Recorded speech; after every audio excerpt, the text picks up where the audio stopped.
I was going through the legalese and I buried it accidentally. Not the first time I've been overlooked. Okay.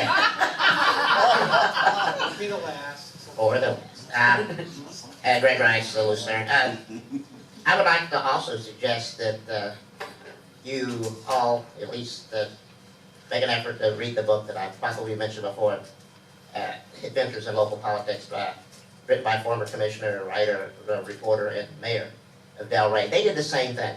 All of us coastal cities here have been overlooked 20, 30 years ago when all the western expansion started happening. That's where all the money and the love went, to new schools and all, nice stadiums and all that kind of stuff. And up and down the coast, we experienced the same thing like Bertha has experienced. And Delray knew that if they were going to attract businesses to their community, they need a strong education. And so they started an education board. And in reading that book, Adventures in Local Politics, you'll hear some of the steps that they took.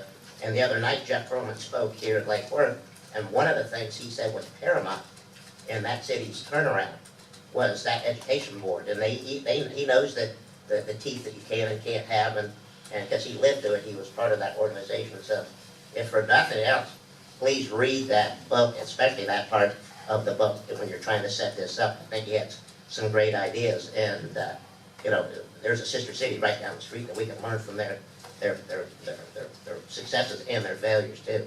But I think it's paramount that we do that. We're going to attract families to move to this town, and we need to have a strong and a desirable education, both public and private. You know, we've got some great schools here, but yes, that when people are looking, especially from out of the area, they go online and they just read statistics and numbers. No matter how the improvements have been, they see where our benchmark is right now when they're thinking about either locating a business here or buying a home here. So please read that book if you have a chance. It will give you some great ideas on setting up this council, and I'm all for Lake Worth doing that. Thank you. Thank you.